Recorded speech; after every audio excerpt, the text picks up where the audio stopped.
Happy morning friends. நான் face மட்டும் தான் வாஷ் பண்ணியிருக்கேன், எதுவுமே செய்யலை. மார்னிங் நேச்சுரலாக நம்ம வீட்டில் எப்படி இருப்போமோ அது மாதிரி தான் இருக்கேன். ப்ரஷ் மட்டும் தான் பண்ணியிருக்கேன், எதுவுமே சாப்பிடல. வெயிட் லாஸ்க்கு எப்போவே நான் குடிக்கிற ட்ரிங்க் தான் குடிச்சிருக்கேன். தனியாக நான் ஒரு ரொட்டீனில் வெயிட் லாஸ்க்குலாம் நான் என்னென்ன சாப்பிடுவேன்றதுலாம் தனியாக ஒரு வீடியோவில் போடுறேன். டைம் வந்து பார்த்தீங்கன்னா 7:40க்கு வேன் வந்துச்சு. ஷர்வன் கிளம்பிட்டாரு. இன்றைக்கி காலையில் பிரேக்ஃபாஸ்ட்டுக்கு ஷர்வனுக்கு வந்து பார்த்திங்கன்னா கல் தோசையும் வெங்காய சட்னியும் தான் செஞ்சேன். ஃப்ரெண்ட்ஸ், இன்றைக்கி லேசி டே ரொட்டின் தான் பார்க்க போகிறீங்க. ஸோ லேசி டேயில் நீங்கள் என்ன செய்வீங்க, என்ன மாதிரி சமையல் செய்வீங்கன்றதை ப்ளீஸ் கமெண்ட்டில் சொல்லுங்கள். வீடு இப்படி தான் இருக்குது, கீழே அது சாஞ்சிருந்தது, அதை நான் ஒழுங்குபடுத்தி வச்சுட்டேன். ஸோ ஹால் க்ளீனாக தான் இருக்குது, ஒன்றும் வேலை இல்லை. பெட்ரூம் வந்து பார்த்திங்கன்னா எப்பவுமே தூங்கி எந்திரிச்சோடனே முக்கால்வாசி நாங்கள் வந்து க்ளீன் பண்ணி வச்சுருவோம், அதனால் அங்கேயும் வேலை இல்லை. சாமி அறையில் மட்டும் நான் வாங்கின கிச்சனுக்காக வாங்கின சில பொருட்கள் இருக்குது. அந்த பித்தளை விளக்கு இருக்குது இல்லைங்களா, குத்து விளக்கு, அது வந்து நான் தேய்க்கணும், அதனால் எடுத்து வச்சுருக்கேன். அதை நான் தேய்க்கணும். அப்புறம் பூவெல்லாம் போட்டு சாமி இன்றைக்கி விளக்கேற்றி கும்பிடணும், அந்த வேலை ஒன்று இருக்குது. ஸோ பெட்ரூமில் எதுவுமே இல்லை, நான் சொன்ன மாதிரி எல்லாமே க்ளீனாக தான் இருக்குது. முடிஞ்ச அளவுக்கு பெட் எப்போவுமே நாங்கள் க்ளீனாக வச்சுக்க பார்ப்போம். சம்டைம்ஸ் கச்சா முச்சான்னு இருக்கும் லேசி டேயில். பட் இன்றைக்கி காலையில் எந்திரிச்சோடனே க்ளீன் பண்ணியாச்சு. ஷர்வின் தான் கூட ஹெல்ப் பண்ணார். ஸோ இது வந்து பார்த்திங்கன்னா தீபாவில் நான் வாங்கின ஹேண்ட்பேக். நிறையா பொருள் வாங்கினேன், அது எல்லாமே ஹேண்ட்பேக்குள்ளே இருக்குது. நான் அடுத்த வீடியோவில் தீபாவில் என்னென்ன வாங்கினேன், எவ்வளோ ரூபாய்க்கு வாங்கினேன், அது வர்த்தா இல்லையா அப்படின்ற எல்லாமே நான் உங்களுக்கு நெக்ஸ்ட் வீடியோவில் சொல்கிறேன். என்னுடைய ஃபோனுடைய பவுச் அது. என்னுடைய ஃபோன் வந்து இப்போ நான் ஷூட் பண்ணிகிட்ருக்கனால அந்த பவுச்சை கழட்டி வச்சுருக்கேன். ஸோ பெட்ரூம் க்ளீனாக தான் இருக்குது. கிச்சன் வந்தீங்கன்னா அவ்வளோதாங்க, அப்படியே இருக்குது. இன்னும் டிஃபன் வேலை ஆகலை, சமையல் வேலை ஆகலை, எதுவும் ஆகலை. நேற்று விளக்கின பாத்திரங்கள்லாம் கூட இன்னும் அந்தந்த பிளேஸில் எடுத்து வைக்கல. எப்போ சேலரி வந்தாலும் முதல் சம்பளத்தில் சுகரோ இல்லை ஸ்வீட்டோ இந்த மாதிரி விஷயங்கள் வாங்குங்க, பூ இந்த மாதிரி விஷயங்கள் வாங்குங்க, ரொம்பவே நல்லது. ஸோ ஷர்வினுக்கு வந்து தோசையும் கல் தோசையும் வெங்காய சட்னியும் செஞ்சுருந்தேன். அந்த வெங்காய சட்னி மீதி இருக்குது, அது ஃப்ரிட்ஜில் வைக்கணும். அந்த சுகரை வந்து பாட்டிலில் கொட்டி எடுத்து வைக்கிறேன். மாவு தீந்து போச்சு, ஸோ எங்களுக்கு மாவு இல்லை. என்னுடைய ஹபி வந்து இன்றைக்கி பொங்கல் சாப்பிட்ணும் போல் இருக்குது, செய்ய அப்படின்னு சொன்னாங்க. சரி செய்யலாமே அப்படின்னு தான் நான் இன்றைக்கி பொங்கல் செய்யலான்னு எடுத்திருக்கேன். என்னால் உடம்பு முடியல தான், பட் ஹஸ்பண்ட் கேட்டாங்களே இன்றைக்கி செய்வோமே அப்படின்னு சொல்லிட்டு இன்றைக்கி செய்யலான்னு எடுத்திருக்கேன். பச்சரிசி தீர்ந்து போச்சு, அதனால் புது பேக்கெட்லேருந்து எடுத்து நான் இப்போது கொட்டிக்கிறேன். ஃப்ரெண்ட்ஸ், ஒரு விஷயம் உங்கள் கூட ஷேர் பண்ணணும்னு நினைக்கிறேன். இப்போ நான் பொங்கல் தான் செய்ய போகிறேன். இந்த அரிசியை எதுக்கு இந்த பவுலில் கட்டினேன் அப்படின்னு நீங்கள் நினைக்கலாம். என்னென்னு பார்த்தீங்கன்னா, நம்ம ஃபேமிலி மெம்பர்ஸ் எல்லாருக்கும் அன்றாட தேவைப்படக்கூடிய எல்லா நியூட்ரிஷன்ஸும் இருக்கிற மாதிரியான நம்ம வந்து சமைக்கிறதுக்கு ட்ரை பண்ணுவோம். முடிஞ்ச அளவுக்கு ஹெல்த்தியான ஃபுட் ட்ரை பண்ணுவோம். ஸோ அந்த மாதிரி ட்ரை பண்ணும்போது வந்து பார்த்தீங்கன்னா, நம்ம வந்து ஒரு ஒரு குழம்பு, ஒரு ரசம், ஒரு பொரியல்னு செய்வோம், இல்லை ஒரு வெஜிடபிள் ரைஸ்ன்னு செய்வோம். ஒரு நாளைக்கு ஒரு நபருக்கு தேவையான எல்லா நியூட்ரிஷன்ஸும் நம்ம செய்யக்கூடிய அந்த ஒரு பர்டிகுலர் டிஷ்ஷில் இருக்கானா நமக்கு தெரியாது. முடிஞ்ச அளவுக்கு நம்ம பெஸ்ட்டாக தான் கொடுக்க ட்ரை பண்ணுறோம். அதுவும் ஹோம் மேக்கருக்கே பெரிய சவாலான விஷயம் தான் இந்த மாதிரி விஷயங்கள்லாம். அதுவும் வேலைக்கு போகிற பெண்களுக்கு வந்து ரொம்பவே பெரிய சவால். வேலையும் பார்க்கணும், வீட்டையும் பார்க்கணும், ஃபேமிலியும் பார்க்கணும். ப்ளஸ் நம்ம வீட்டில் இருக்க எல்லாருடைய ஹெல்த் ரொம்ப முக்கியம். அவங்க எல்லாருக்குமே தேவையான அன்றாட நியூட்ரிஷன்ஸ் போய் சேருதா அப்படின்னு பார்த்து குக் பண்ணணும். டைம்னு ஒன்று தேவை.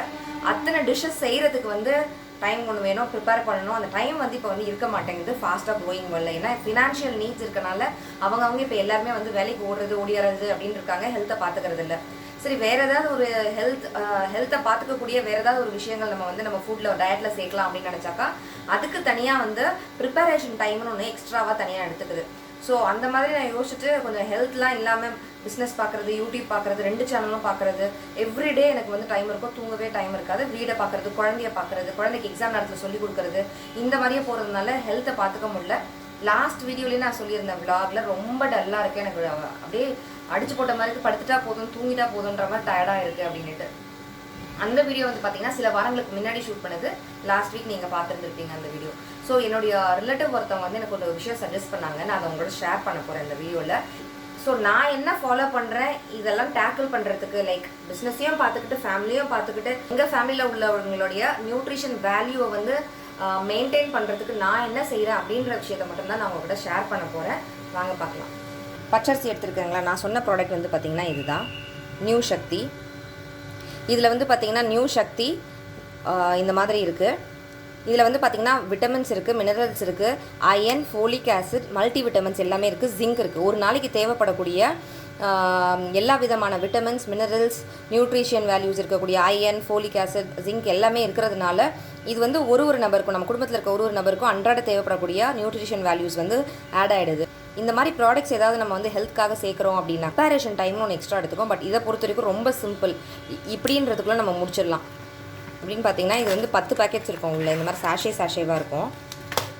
இது வந்து பார்த்திங்கன்னா 10 கிராம். இது வந்து பார்த்திங்கன்னா ரைஸ்க்கும் இருக்குது, ஆட்டாக்கும் இருக்குது. ரைஸ் நான் காமிக்கிறேன், ஆட்டா ஃப்யூச்சரில் நான் காமிக்கிறேன், கோதுமை மாவோட செய்கிறது. இது வந்து 10 கிராம் பாக்கெட். இந்த 10 கிராம் வந்து பார்த்திங்கன்னா 1 கிலோ அரிசியில் மிக்ஸ் பண்ணணும்.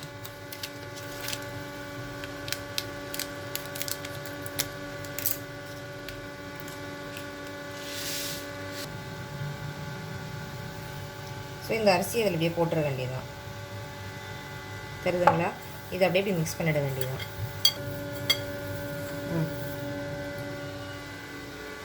ஸோ இது வந்து பார்த்தீங்கன்னா 1 கிலோவுக்கு 10 கிராம் ஒரு பேக்கெட் ஆட் பண்ணியிருக்கோம். இது பெருசு வந்து பார்த்தீங்கன்னா மொத்தம் 10 பேக்கெட்ஸ் இருக்கும். நான் வந்து ஆல்ரெடி சாப்பாட்டு அரிசி, இது வந்து பச்சை அரிசி பொங்கலுக்காக எடுத்திருக்கேன்.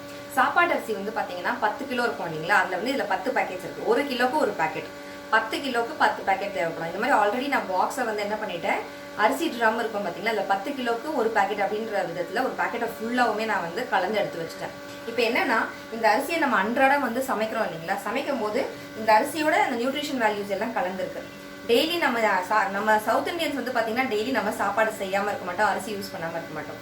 ஸோ அந்த சாதத்தில் நீங்கள் டெய்லி என்னென்ன சமைக்கிறீங்களோ அது மாதிரி எந்த டிஷ்னாலும் சமைக்கலாம். இந்த பர்டிகுலர் டிஷ் தான் செய்யணும்னு அவசியம் இல்லை. இப்போ இது நார்மல் அரிசி மாதிரி, இந்த நார்மல் அரிசியில் நம்ம என்னென்ன டிஷ்லாம் செய்வோம் ரெகுலராக, அந்த மாதிரி செஞ்சு சாப்பிட்டுக்கலாம். ஸோ மாதத்தில் ஒரு வாட்டி நீங்கள் அரிசி மூட்டை வாங்கும்போது இந்த மாதிரி ஒரு பெரிய சாஷேவாக வாங்கிட்டீங்க அப்படின்னாக்கா 10 கிலோனா ஒரு பேக்கெட், 20 கிலோனா 2 பேக்கெட். ஸோ 1 கிலோவுக்கு ஒரு குட்டி சாஷே மாதிரி கணக்கு. அதை நீங்கள் கணக்கு வச்சு வாங்கி மிக்ஸ் பண்ணி ட்ரம்மில் போட்டு வச்சிட்டிங்கன்னா அந்த மிக்ஸ் பண்ணுற அந்த ஒரு 2 நிமிஷம் தான் ஒரு மாதத்துக்கு தேவைப்படும். அந்த மாதம் ஃபுல்லாக நம்ம ஃபேமிலியில் இருக்க எல்லாருக்குமே வந்து அந்த நியூட்ரிஷன் வேல்யூ வந்து கொடுத்துரும். அஃப்கோர்ஸ் நீங்கள் எல்லாம் கேட்கலாம், இயற்கையாகவே சாப்பிட்லாமா நீங்கள் அப்படின்ட்டு. ஆப்பிள் வாங்கினா கூட மெழுகோட தாங்க கிடைக்கிது. அந்த ஆப்பிளையே கொதிக்க வச்சு அதெல்லாம் பீல் ஆஃப் பண்ணி வெறும் சக்கையை தான் நம்ம சாப்பிட்றோம். கிடைக்கிற வெஜிடபிள்ஸே வந்து சத்துள்ளதான் இங்கே கிடைக்குதான்றதே ஒரு பெரிய கேள்விக்குரியதாக இருக்குது. இன்னொன்று நிறைய பேர் ஃபினான்ஷியல் நீட்ஸ் இருக்கனால வேலைக்கு எல்லாம் ஓடிக்கிட்டே இருக்கும், வேறு கட்டாயத்தினால ஓடிக்கிட்டு இருக்கோம். அதில் வந்து நமக்கு வந்து ஒரு நாளைக்கு தேவையான எல்லா நியூட்ரிஷன்ஸும் இருக்கிற மாதிரி ஃபுட்டை பிளான் பண்ணி அத்தனை விதமான ஃபுட் செய்கிறதுக்கு டைம் இருக்க மாட்டேங்குது. எனக்கு டைம் இல்லை, எங்கள் ஹெல்த் முக்கியம் அப்படின்றதுனால நான் இதை யூஸ் பண்ணுறேன். நான் யூஸ் பண்ணுறேன்றதை இந்த வீடியோ மூலியமாக உங்களுக்கு ஷேர் பண்ணிக்கிறேன். ஸோ நான் பொங்கல் தான் செய்ய போகிறேன். இந்த ரைஸில் செய்யும்போது பொங்கல் எப்படி இருக்குது, அதே டேஸ்ட்டில் இருக்கா இல்லையான்றதெல்லாம் பார்க்கலாம். இன்றைக்கி வந்து நிறைய விஷயங்கள் உங்கள் கூட வீடியோவில் ஆட் பண்ண போகிறேன், பார்க்கலாம் வாங்க. ஃப்ரெண்ட்ஸ், இந்த வீடியோவில் நான் என்ன யூஸ் பண்ணுறேன்னு தான் காமிச்சிருக்கேன். இதுதான் யூஸ் பண்ணணும், நான் யாரையுமே கம்பல் பண்ணலை. ஸோ பொங்கலுக்கு வந்து பார்த்திங்கன்னா ஒரு அழாக்கு தலை வெட்டி நம்ம வந்து பச்சை அரிசி அளந்துருக்கோம். எந்த கப்பில் நீங்கள் அளக்குறீங்களோ அதே கப்லேயே அளந்துக்கோங்க. 1:1/4 கப்.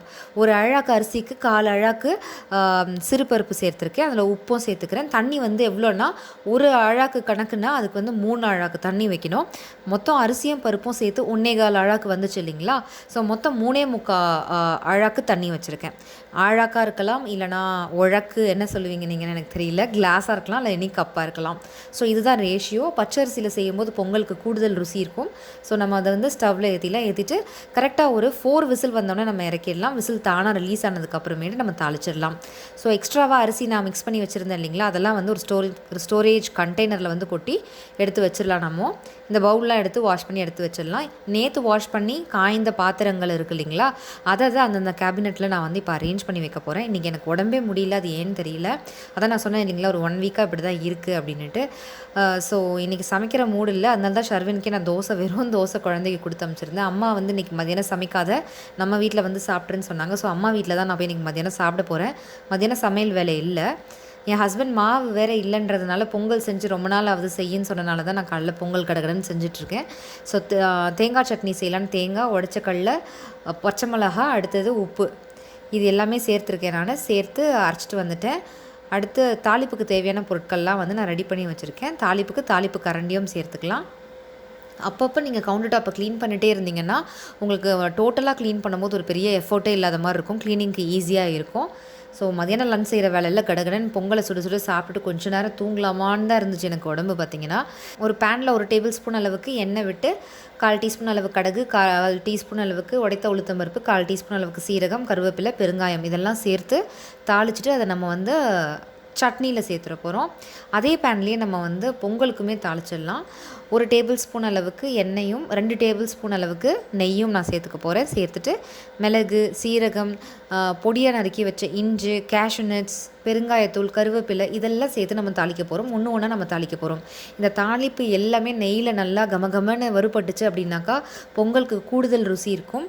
ஸோ இந்த மாதிரி நல்லா வறுத்து சேர்த்துக்கோங்க, சேர்த்தாக்கா நல்லா இருக்கும். நல்லா பொரிஞ்சதுக்கு அப்புறமேட்டு நம்ம வந்து பொங்கலில் சேர்க்க போகிறோம். நல்லா கமன்னு இருந்துச்சுங்க. நல்லா டயர்டாக இருந்துச்சு. நல்லா சுட சுட பொங்கல் சாப்பிட்டுட்டு அப்பா அமிர்தமாக இருந்துச்சு.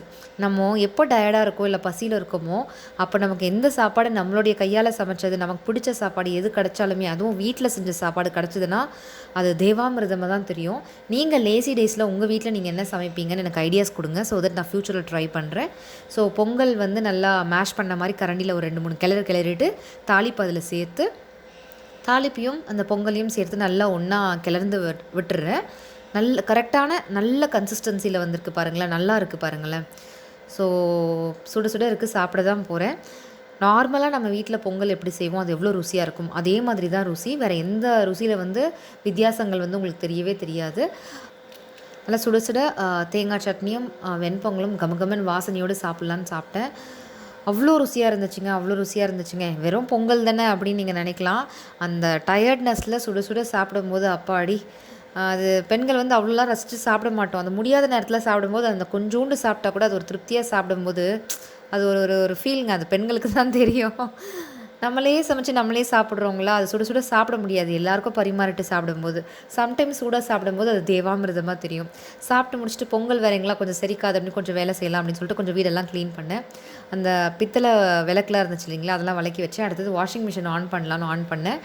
டைமர்லாம் செட் பண்ணி 34 மினிட்ஸ்ன்னு காட்டும் பாருங்களேன். நான் யூஸ் பண்ணுற வாஷிங் மிஷின் என்னென்னு கேட்டிங்க, டாப் லோட் அஜிட்ரானிக், வேர்ல்பூலில் அஜிட்ரானிக் தான் நான் யூஸ் பண்ணுறேன்.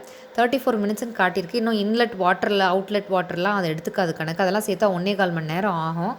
சரி, அதுக்குள்ளே கிடக்குறேன்னு சின்ன வேலையெல்லாம் முடிக்கலாம் அப்படின்ட்டு ஆப்பிள் சர்வனுக்கு கட் பண்ணி கொடுக்க போக மீதி ஆப்பிள் இருந்தது. அதை ஒரு பாக்ஸில் போட்டு வச்சுருக்கேன். ஒரு 11 o'clock மேலே சாப்பிட்லான்னு. அதுக்கப்புறம் கமெண்ட்ஸுக்கு ரிப்ளை பண்ணிட்டு அப்படியே கொஞ்சம் டயர்டாக இருந்துச்சு, நான் தூங்கிட்டேங்க. தூங்கி எந்திரிச்சு பார்த்தாக்கா மிஷின் வந்து முடிஞ்சிருந்தது, வாஷிங் மிஷின். போய் துணியை போய் மொட்டை மாடியில் காய வச்சுட்டு வந்து குளிச்சுட்டு அம்மா வீட்டில் போய் சாப்பிட்டுட்டு வந்துட்டு தலை அப்படியே ஈரமாக இருந்தது. இன்றைக்கி வந்து பார்த்திங்கன்னா கோயிலுக்கு நான் கிளம்ப போகிறேன். நிறைய பேர் வந்து எவ்ரிடே சிம்பிள் மேக்கப் லுக் காட்டுங்கன்னு சொல்லி கேட்டிருந்தீங்க. அந்த லுக் நான் இப்போ காட்டுறேன் பாருங்கள். ஃபஸ்ட் நான் லிப்ஸுக்கு வந்து லிப் பாம் போட போகிறேன். கிளென்சிங், டோனிங், மாய்ஸ்சரைசிங் நிறைய வாட்டி சொல்லியிருக்கேன். ஸோ குளிச்சுட்டு வந்துச்சு, கிளென்சிங் முடிஞ்சிருச்சு. அடுத்தது வந்து பார்த்திங்கன்னா நான் டோன் பண்ண போகிறேன். இந்த டோனர் தான் யூஸ் பண்ண போகிறேன். ஈகோ நேச்சரோட டோனர் இது. இதை நான் யூஸ் பண்ணிட்டுருக்கேன். ஆர்கானிக் பியோர் ரோஸ் வாட்டரில் செய்யப்பட்ட டோனர் இது. இது வந்து சும்மா நீங்கள் வந்து என்ன பண்ணால்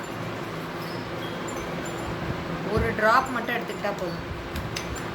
ஜஸ்ட் நீங்கள் இப்படி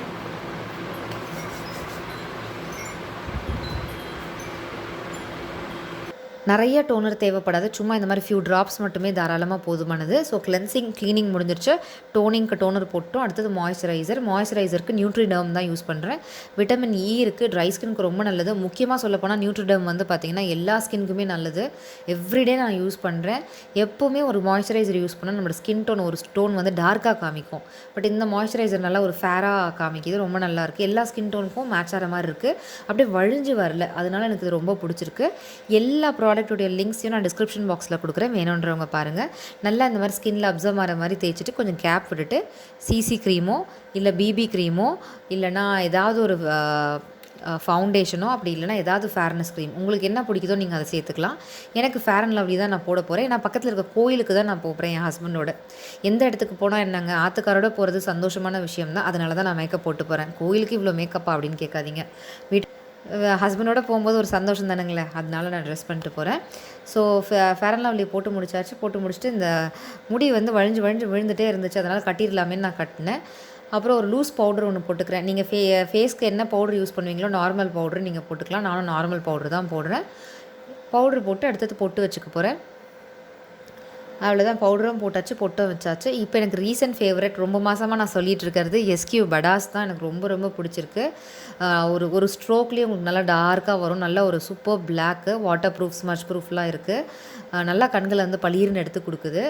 ஒரு மாதிரி டல்லாக இருக்குது, ஆனால் கண்ணில் மை போட்ட உடனே பாருங்களேன் எவ்வளோ அழகாக இருக்குதுன்னு பாருங்களேன்.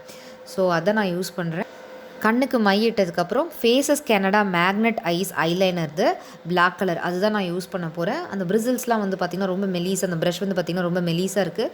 ஸோ அப்ளை பண்ண ரொம்ப ஈஸியாக இருக்குது, வாட்டர் ப்ரூஃபாகவும் இருக்குது. எனக்கு ரொம்ப ஃபேவரெட்னு சொல்லுவேன். ஏன்னா ரொம்ப டிப் வந்து பார்த்திங்கன்னா அந்த ப்ரஷோட டிப் ரொம்ப தின்னாக இருக்குது. ஸோ தின் லேயராக தாராளமாக வரும். புதுசாக ட்ரை பண்ணுறவங்களுக்கு இந்த மாதிரி தின் டிப்பில் ட்ரை பண்ணுறதுக்கு நான் கண்டிப்பாக ரெக்கமெண்ட் பண்ணுவேன். ரொம்ப அழகாக இருந்துச்சு. கொஞ்சம் லைட்டாக கிளாஸி ஃபினிஷும் இருக்கும், அதனால் எனக்கு பிடிச்சிருக்கு. அண்ட் லிப்ஸ்டிக் வந்து நான் ஒரு சூப்பரான ட்ரிக் ட்ரிக் சொல்கிறேன் பாருங்களேன். 2 கலர் நீங்கள் இந்த மாதிரி மிக்ஸ் பண்ணும்போது அவுட்லைனுக்கு வந்து நீங்கள் டார்க் கலர் லிப்ஸ்டிக்கும் உள்ளர வந்து லைட் லிப்ஸ்டிக்கும் கொடுக்கும்போது ஒரு நேச்சுரல் எஃபெக்ட் இருக்கும். நான் அவுட்லைனுக்கு யூஸ் பண்ணியிருக்கிறது NY Bay லிப் க்ரையானை வந்து யூஸ் பண்ணியிருக்கேன். அண்ட் இன்னரில் வந்து யூஸ் பண்ணியிருக்கிறது வந்து பார்த்தீங்கன்னா ஃபேஸஸ் கனடாவில் ultimate bro HD intense mat lipstick use பண்ணியிருக்கேன். அது ரெண்டுமே போட்டிருக்கும் போது கொஞ்சம் நேரம் கழித்து நம்ம வெளில கிளம்பி போகிறதுக்கு கொஞ்சம் செட்டில் ஆகி பார்த்தீங்கன்னா ரொம்ப அழகாக நேச்சுரல் லுக்கில் இருந்துச்சு லிப்ஸ்டிக். எனக்கு லிப்ஸ் வந்து பார்த்திங்கன்னா கொஞ்சம் டார்க்காக தான் இருக்கும். ஏன்னா எனக்கு ஹீமோக்ளோபின் ரொம்ப கம்மி. அதுவும் இப்போ கொஞ்ச நாளாக ரொம்ப டயர்டாக இருக்கேன். திருப்பி அயன் குறைஞ்சிருக்கான்னு நான் போய் செக் பண்ணணும். ஸோ அந்த மாதிரி லிப்ஸ் டார்க்காக இருக்கவங்களுக்கு இந்த 2 ஷேட்ஸ் ரொம்பவே நல்லாயிருக்கும், நேச்சுரலாக இருக்கும். வீடியோவில் உங்களுக்கு இந்த கலர் தெரியுது, நேரில் பட் ரொம்ப அழகாக இருக்குது. நீங்கள் ட்ரை பண்ணி பாருங்கள். ஸோ இந்த சிம்பிள் மேக்கப் லுக் உங்கள் எல்லாருக்குமே பிடிச்சிருக்கோன்னு நம்புகிறேன். இந்த லுக் வந்து நீங்கள் எவ்ரிடே ட்ரை பண்ணலாம். ஆஃபீஸ்க்கு, காலேஜ்க்கு அந்த மாதிரி நீங்கள் ட்ரை பண்ணலாம். ஸோ தலை ஆறுனதும் ட்ரெஸ்லாம் சேஞ்ச் பண்ணிட்டு தலையெல்லாம் வாரிட்டு நான் கிளம்ப வேண்டியதான். கோயிலுக்கு போயிட்டு வந்துட்டு ஈவினிங் முடிஞ்சால் நான் உங்களுக்கு ஷூட் பண்ணுறேன். ஸோ இன்றைக்கி நான் யூஸ் பண்ணக்கூடிய ப்ராடக்ட்ஸ், நான் என்ன ப்ராடக்ட்ஸ் யூஸ் பண்ணுறேன், எப்படி யூஸ் பண்ணுறேன், சிம்பிள் மேக்கப்ஸ் காட்டுங்கன்னு சொல்லியிருந்தீங்க. ஸோ இன்றைக்கி வந்து பார்த்திங்கன்னா ரொம்ப மினிமலான ப்ராடக்ட்ஸ் வச்சு எப்படி மேக்கப் பண்ணுறது அப்படின்னு நான் காமிச்சிருந்தேன். பக்கத்தில் ஒரு கடைக்கு போகிறது, கோயிலுக்கு போகிறது, இந்த மாதிரி விஷயங்களுக்கு நீங்கள் யூஸ் பண்ணிக்கலாம். நான் சமைச்சதை நீங்கள் பார்த்துருந்துருப்பீங்க. அண்ட் வந்து கார்த்திகா ரெசிபீஸ் சேனலில் உருண்டை குழம்பு ரெசிபி கார்த்திகா ஸ்டைலில் போட்டிருக்கேன் பாருங்கள். அடுத்தடுத்து வந்து பார்த்திங்கன்னா நிறைய ரெசிபீஸ் வரப்போகுது. கார்த்திகா ரெசிபீஸும் பாருங்கள், பிடிச்சிருக்கோம் நம்புகிறேன். ஸோ அவ்வளோதான். ஸோ ரெகுலர் டெய்லி வேர் மேக்கப்பாகவே நீங்கள் யூஸ் பண்ணிக்கலாம். நோ மேக்கப் லுக் மாதிரி லிப்ஸ்டிக் போட்டிங்க, ஐலைனர் போட்டிருக்க மாதிரி தான் தெரியும். வேறு நீங்கள் க்ரீம் போட்டது, ஒரு மாய்ஸ்சரைசர் போட்டது, எது போட்டதுமே தெரியவே தெரியாது. ரொம்ப நல்லாயிருக்கும். இந்த மாதிரி நீங்கள் ட்ரை பண்ணி பாருங்கள். எல்லா வயதினரும் யூஸ் பண்ணலாம். ரெகுலராக காலேஜ்க்கு கூட நீங்கள் இதெல்லாம் ட்ரை பண்ணலாம். ரொம்ப அழகாக இருக்கும். இது வரைக்கும் நான் யூஸ் பண்ண லிப்ஸ்டிக்ஸ்லேயே ரொம்ப ஃபேவரட் லிப்ஸ்டிக்ஸ் நான் இப்போ காமிச்சேன். இந்த மாதிரி அவுட்டரில் மட்டும் டார்க்கு, உள்ளே மட்டும் லைட், இந்த மாதிரி கொடுக்கும்போது ரொம்ப நல்லா இருக்குது. நம்ம லிப்ஸ் ஒரிஜினல் லுக் இருக்க மாதிரி இருக்குது. அப்படியே தீட்டி விட்ட மாதிரி இல்லை நேரில் பார்க்க. வீடியோவில் அஃப்கோர்ஸ் ஆரஞ்சிஷ் கலரில் தெரியுது. ஒரு மாதிரி நியூட் ஷேடு, இது ஒரு மாதிரி பீச் கலரில் இருக்குது. இது நல்லா இருக்குது. வாடி செல்லம், இங்கே வா, இங்கே வா, இங்கே வா. ஏன் ஃபீலிங்ஸாக இருக்கீங்க? ஏன் அழுவுறீங்க? என்னாச்சு? என்னப்பாச்சு? எங்கே விளையாண்டிங்க? வேனில் என்ன விளையாண்டிங்க? பவுலிங். எதை வச்சு விளையாண்டிங்க? லஞ்ச் பேக்கை தூக்கி போட்டு விளையாண்டிங்களா? சரி, அது யாராவது அடித்தாங்களா உன்னை? டிரைவர் திட்டினாரா உன்னை? பேக்கை தூக்கி போட்டு விளையாடுறது கரெக்டாக தப்பா? செய்யலாமா அடிச்செல்லும்? ஏன் அழுவுற அடிச்செல்லும்? யாருமே உன்னை திட்டல, அடிக்கலையே, ஏன் அழுவுற? பயமாக இருக்கா மாம் திட்டுவேன்னு? தப்பு பண்ணிட்டோன்னு ஃபீல் பண்ணுறியா? ஓடி செல்லம், வாடி, என்கிட்ட வாடி. ஒன்றுமே ஒன்று சொல்ல மாட்டேன் நான். தப்பு பண்ணலாமா? உன்னை திட்டலை, அடிக்கலை. நெக்ஸ்ட் டைம் அந்த மாதிரி செய்யாத, ஓகேவா? ஃப்ரெண்ட்ஸ், ஷர்வின் ஸ்கூல்லேருந்து வந்துட்டார். ஸ்கூல் வேனில் வந்து பசங்கள்லாம் சேர்ந்து லஞ்ச் பேக்கெல்லாம் தூக்கி போட்டு விளையாடிருக்காங்க. 4.5 வயசு பிள்ளை பாருங்கள். ஸோ லஞ்ச் பேக்லாம் தூக்கி போட்டு விளையாடிருக்காங்க. இவரும் தூக்கி போட்டு விளையாடிருக்காரு. வேன் டிரைவர் இறங்கும் போது சொல்கிறாரு, இந்த மாதிரி 3 பசங்களும் பேச்சு கேட்கவே இல்லை அப்படின்னு சொன்னாங்க. அதை வேன்லேருந்து ஷர்வின் டேடி தான் போய் கூப்பிட்டு வந்தார். அவர் வந்து மாம்கிட்டே சொல்கிறேன், தப்பு வேலை பண்ணுறியா அப்படின்னு சொல்லி கூப்பிட்டு வந்திருக்காரு. உள்ளே வந்தவுடனே என்னை பார்த்தோன்னே புள்ள அழ ஆரம்பிச்சிருச்சு. மூஞ்சி இப்படி வச்சுட்டு இருந்துச்சு. என்னன்னு கேட்டேன்னா அழ ஆரம்பிச்சிட்டான். அதான் நீங்கள் இப்போ பார்த்துருப்பீங்க. ஸோ குழந்தைங்கன்னா அப்படி தான் இருப்பாங்க. எப்படியோ சமாளிச்சிருக்கேன், பொறுமையாக சொல்லியிருக்கேன். திருப்பி ரிப்பீட் ஆச்சுன்னா நம்ம வந்து கொஞ்சம் கோவமாக சொல்லலாம். குழந்தை ஆல்ரெடி பயந்துருக்கான்னும் போது நம்ம வந்து திட்டக்கூடாது. ஓகே, அவங்க அனலைஸ் பண்ணுறாங்க, கொஞ்சம் டைம் கொடுப்போம் அப்படின்னு பொறுமையாக எடுத்து சொல்லியிருக்கேன். நான் புரிஞ்சுக்குவான்னு நினைக்கிறேன். ஸோ இந்த vlog உங்களுக்குலாம் பிடிச்சிருக்கும் அப்படின்னு நான் நம்புகிறேன். பிடிச்சிருந்தா லைக், ஷேர், கமெண்ட் பண்ண மறக்காதீங்க. டேக் கேர், டாட்டா, பாய்.